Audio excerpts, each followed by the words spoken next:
What's going on? It's the Big Rig Bull, Texas truck accident lawyer Reshard Alexander. Today we're going to talk about the principles surrounding accident reconstruction in commercial vehicle cases. So sit back, enjoy yourself, and enjoy the show.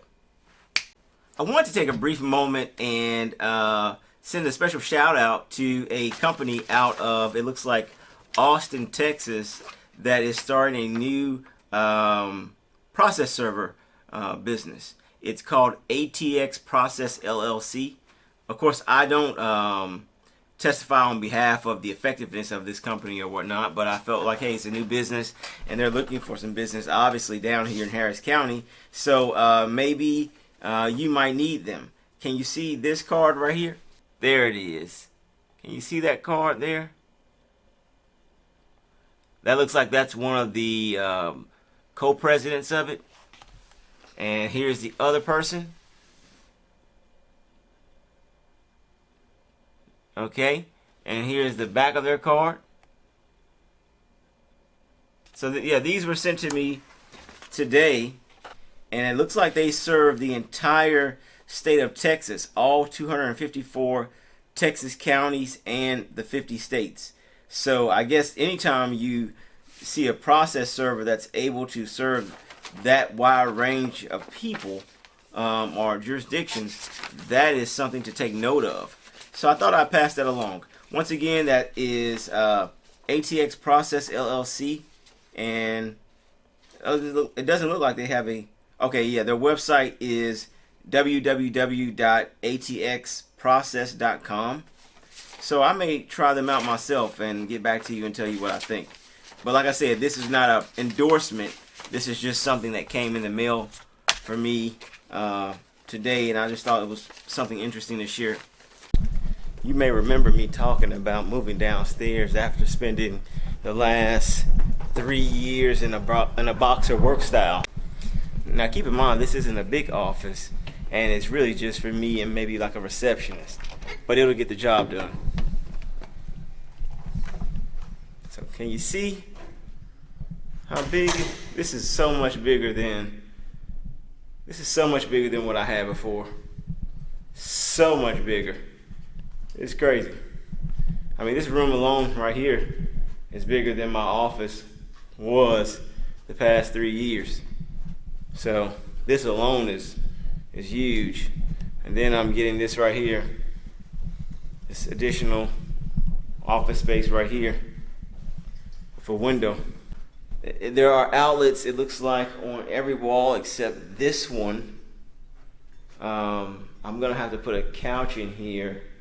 I thought about putting something in here like for kids, like for when my kids come over here, or when people come in with their kids, like having some type of like toy area or something like right there so that they can kind of chill out. I got a piece of art that I think I'm gonna put right there, or either over here. This is a big wall. These are big walls. So I gotta figure all this out. But I'm truly excited about this because, like I said, this is bigger than the office that I've been in for 3 years. And I mean, I used conference rooms and stuff, but it's nothing compared to this. I mean, this is awesome. This is awesome. This is awesome. This is the beginning. And the funny thing about all this is that, you know, I've only really been, I've been practicing personal injury law for a little while now, but I didn't like completely dedicate myself to just like, I'm going to be a PI lawyer until like maybe October 2017. Well, at least that's when I made that vlog in Galveston, and I said that, hey, I'm going to do personal injury. That's the thing I'm going to do. I'm going to let this criminal stuff go. And everybody told me I was crazy, and maybe I still am, you know, but I think it's going to work out. I really do. I think it's going to work out. This room is so big, my voice is vibrating off the walls, you know. My office is like half the size of this. This is crazy, man. Well, I mean, I will say this. In the boxer work style, you do kind of get amenities that you don't get otherwise. Because, like, for instance, like in this office, I have to pay for my internet. up there in the box and work style, the internet is free. You know, you have conference rooms up there. You got conference rooms up there that you can use, but you got conference rooms down here too. But I'm glad to be moving up, man. It's about time. I found my calling. That's all I can really say. That's all I can really say is I finally found my space. I found my spot. Because I did criminal law, like I said. I could give you stories all about that type of stuff, and it ain't nothing nice, you know. I've tried family law. I did one family law case, and I was like, man, family lawyers are even more cutthroat than criminal lawyers, to a large extent. I mean, because you think about it, like, those people have to really like to argue to a certain extent, because when it comes to people's kids and divorces and all that, man, civility goes out the door. So I don't know. I mean, I'm not saying it's not the same with this type of stuff, but it's just different. I mean, I don't know. I mean, maybe because I've dealt with the loss of loved ones, I can kind of relate more to people grieving and stuff like that. So maybe that's why I realized that this was the area for me. But I don't know.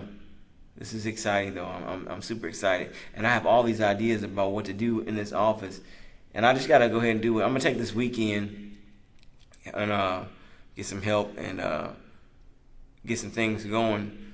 But I didn't realize this office was this big. I mean, as far as like, I'm gonna need like a couch.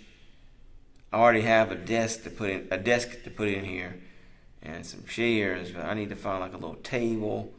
I need some plants. I got some bookcases, but I'm gonna need some more bookcases from my office back there. And I got a standing desk at home. I'm gonna pack up that standing desk and bring that on in here. Yeah, I think I could bring that standing desk in. I just don't know whether I'm gonna put it against the window. Am I gonna put this standing desk against the window, or am I gonna put it against the wall over here? Because I think the thing about it is, this room might be the same size as my office. This looks like it's about the same size as my office. But I think the thing is I want to make something in here set up so that I can just like put this down. I can put this camera down like this. I can put the camera down like this, and I can shoot maybe exactly like this. I mean, obviously not with me sitting on the ground and not the camera down like that, but I want to be able to be at my desk or be over here on a couch, get on a couch or something like that, and just shoot and talk at the same time. So I think that'll be pretty cool. But this journey has been crazy, man. I thought I was gonna move downtown, but the thing about moving downtown was that the place that I found, they wanted to give me like an office probably the size of that front room in there, and then charge me, I mean, it wasn't a lot, but I just felt like it didn't feel right. I'm pretty excited about this. I can't deny it. I'm really excited, honestly. Got a great deal on it, and I'm still over here on Highway 290. I haven't left this area. I thought about it. I seriously did. Thought about it. But I think I can do some damage with this. I mean, I think I could potentially divide this into 2 sections. But I don't think I'm going to have to do all that. But I can decorate this and make it look really nice. I know I can. And I just need to go ahead and find someone part-time or something that is willing to come over here and staff this office while I am out working. But it's pretty big, and I'm enjoying it. I really like it. So I guess this ends this portion of the vlog, and we'll go ahead and get to the accident reconstruction portion.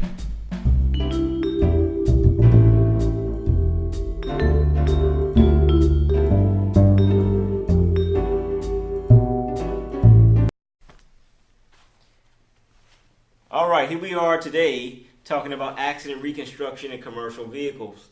The thing that you need to understand about accident reconstruction is that you pretty much need one in most cases when you're dealing with truck accidents. But the thing about it too is that you need to also understand the principles underlying their reports yourself, or you won't really be able to properly communicate that to a jury. So without further ado, let's go ahead and get started. So an accident reconstructionist is going to basically do a few things for you. Number one, they're going to download the ECM. The ECM is like the black box in the airplane. It has all the data on there. It'll tell you the speed at the time of the collision. It can tell you when the brakes were applied and all kind of wonderful things, all kind of nice little goodies in the ECM module or ECM piece for you. So you always want to get your accident reconstructionist to download the ECM. The other things that you want them to do is they're going to go out to the scene and they're going to survey that scene. They're going to inspect that scene and the resulting wreckage, because looking at that stuff, they're going to be able to determine, he or she is going to be able to determine whether or not the other party was at fault and a variety of other things. The other thing is they're going to create models for a jury to examine at trial. Okay? When they go out to the accident or wreckage scene, they're going to take a look at everything, and they're going to draw up a diagram, and they're going to be able to, off of that diagram they draw up, create models of what they believe happened at the time. And then the last thing that they're going to do for you in your case is they're going to either testify in a deposition or at trial, and that's where they'll spill the beans. Besides their reports, that's where they'll testify live and state what were the causes and the consequences of the resulting wreck. So, like I said before, unless you know that you're going to be able to settle the case, unless it's clear liability on the part of the trucker, you're probably going to have to get an accident reconstructionist involved, especially if it's a multi-vehicle accident and there are significant injuries involved, or there's really a question of liability. That's really where an accident reconstructionist comes into play. A question of liability and your inability to properly come to some type of resolution with the opposing party when it comes to the damage model. So, moving right along, the next thing we want to talk about is skid marks and physical evidence at the scene. So, when it comes to road marks, it differs depending on where you are in America, but I would say road marks disappear within a week's time on average. But here in Houston, because of the fact that we have so much traffic on the roads, they probably will disappear even earlier than that a lot of times. And given the fact too, it depends on the season, because obviously when it's really wet outside and it's raining and it's flooding all the time, those road marks, those skid marks are not going to remain very long. The only time that usually you're going to see road marks or skid marks out on the road or at the point of impact, collision or whatnot, braking, the only time you're probably going to see those still hanging around is when you're out in like a really rural area. Okay, so basically, sorry about that. So basically, you want to be able to try to go out there and get those skid marks as soon as possible, because if you don't, like I said, they're going to be gone. Now, skid marks can provide you with a few different things as far as information. They can provide you information about when the service parking brakes of the tractor trailer were applied. They can tell you about the initial impact between the vehicles, like the point of impact. They can tell you the speed traveled before the collision. And an accident reconstructionist should take photos of all the physical evidence on the road, the fields, wherever the accident took place. They're going to take photos. They're going to capture all of that evidence for you, so you can present that at trial if need be. And if you're not going to present it at trial, then you can present it in the settlement demand. I said before that when they take those photos, and what they're going to do is they're going to create a scaled diagram. So, I know it might sound kind of cheesy that I like trucks, I like models and stuff like that, but one reason I like those is because I've always been amazed by like architects and reconstructionists, people who are able to take a much bigger scope of things and make a miniature version of it. That to me is pretty amazing, and that's what accent and reconstructionists can do with models and whatnot. They can use computer models and all other types of things to use at trial. If there's more than a month since that accident has occurred, there's pretty much no need for the accident reconstructionist to rush out to the scene, because you can pretty much bet your bottom dollar that none of the stuff that you want to see is still going to be there. It's still going to remain there. Like I said before, the only way that something like that would have happened is if you were in a really rural area. No one traveled down those roads ever, for the most part. But in the city of Houston and surrounding areas, Katy, San Antonio, Dallas, Austin, all these places, those skid marks aren't going to be there anymore. The other thing I wanted to talk about as far as that is that now the accident reconstructionist does need to go out to the scene if there is going to be some type of significant change in that area, on that roadway, coming up pretty soon. So let's say that the accident happened today, and it's in the middle of a construction zone, and these guys are building roads up that way, or changing the sidewalks up, or doing anything. You want to get out there and get photos of that stuff before it changes over, because it's easier to show a jury a picture of something than it is to try to paint a picture in someone's mind, because we have to always remember that, like I said before, everyone is not imaginative like that. Everyone can't necessarily see things like that. Some people are very literal beings, so they need something in front of them to understand what is going on. Also, you want to get the accident reconstructionist to go out there if there's a speed limit that's going to change or something like that. Maybe the speed limit at that time was 50 miles an hour, and the tractor trailer driver was driving 65, and now they're about to boost the speed limit up to 70. This is an example. So the next thing I want to talk about is the area of impact. Now there are two ways to determine the area of impact. And when I say the area of impact, what I'm talking about is the car, the passenger car, the tractor trailer hitting one another, rear end collision, or rear end collision on the tractor trailer, under ride accident. I'm talking about when they collide at some point. Okay? Now there are two ways to determine this. Number one is the gouge mark.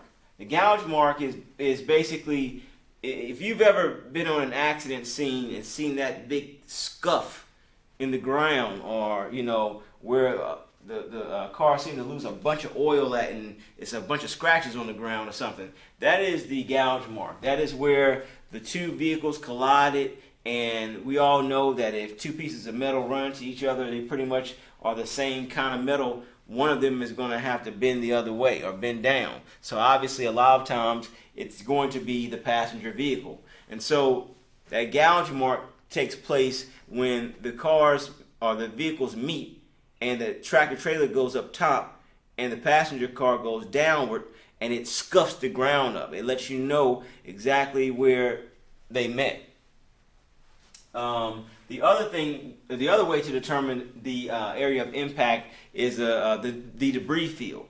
Now that isn't really like a very accurate way to determine the area of impact, but the debris field will kind of give you a general range of where these vehicles met, how did they collide, where they spin out at, because you're going to look at the broken glass that's on the ground and how it was, where it went. You're going to look at the rubber.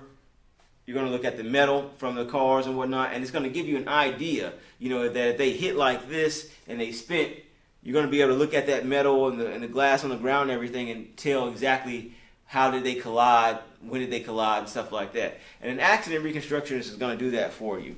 The next thing is lights on the vehicle. So What I mean by that is when you have a tractor trailer accident, and there's a question as to did the parties have their lights on so that they were visible to the other people on the road, or the same thing can be said for a car. Now, the way that you're going to determine whether or not the lights were on is that it depends on the type of light. Okay, if it's an LED light, you're not going to be able to figure out, for the most part, whether the lights were on or off. But if it was a halogen light, electric light, they're going to have filaments in them, and the filaments are going to be able to tell you. If you know how to study the filaments will be able to tell you whether or not the lights were on at the time of the accident. So that's just something to think about. But a good reconstructionist should know how to tell you if the lights were on during the collision. Okay. Okay. There were three other things that I kind of wanted to jump into.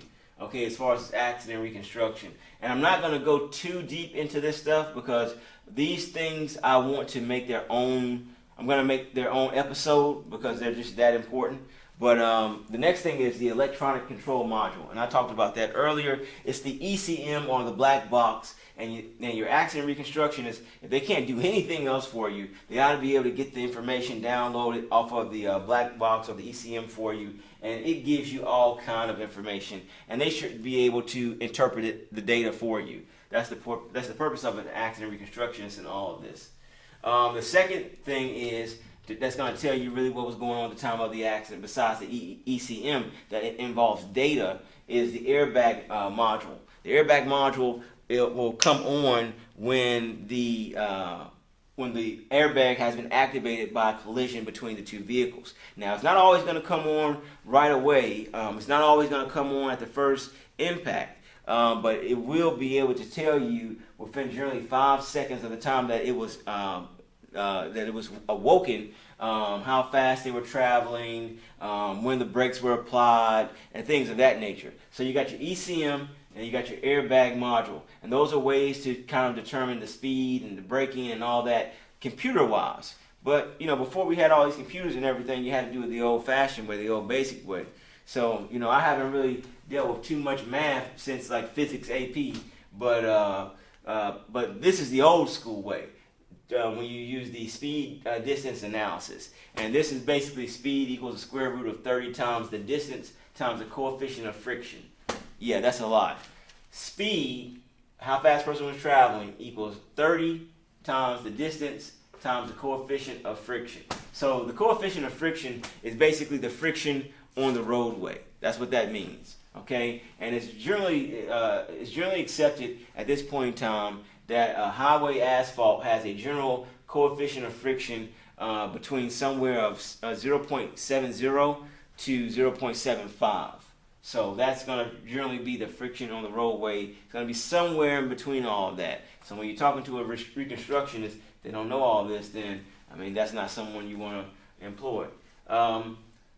Distance equals, it's calculated from the time the brakes are applied until the time the vehicle comes to a halt. So when it comes to the distance, we're not talking about, from the time that the truck driver pressed the gas, from the green light. We're talking about from the time that the brakes were applied until the truck actually came to a complete stop. Okay, that distance. And that will give you the speed, all of this. Okay, the other thing and the last thing that I want to talk about is perception and reaction times. When you combine the perception and reaction time formulas with the speed and distance analysis formulas, it gives you a much wider view of really what happened on the roads. So when we're talking about perception and reaction time, what we're talking about is when did the person see that there was a threat, and how long did it take their body to react to it. Now, generally speaking, when you're talking about someone in a passenger vehicle, it takes 1.5 seconds to see a threat and respond to it. It takes 1 second to perceive the threat. It takes 1/2 second to react by putting your foot on the brake pedal to stop. Now, in a 18-wheeler or a commercial motor vehicle case, for a tractor trailer, it's 1.75 seconds to react, to to all this, and that's because it still has the 1 second to perceive, the half a second to react, but it gives an extra a quarter of a second is attributable to the air brake system, because once they put their foot on that gas, on the brake, the air brake system is not going to work instantaneously from the time they put their foot down. It's going to take a quarter of a second before the truck actually reacts to them stopping the truck. The last thing is that reenactments may be necessary for certain types of wrecks, visibility situations, underride situations. Those reenactments may be necessary for those types of situations. This wraps up today's CLE overview of Accident Reconstruction 101 and Commercial Vehicle Law. And I will see you guys tomorrow with another topic. Take it easy.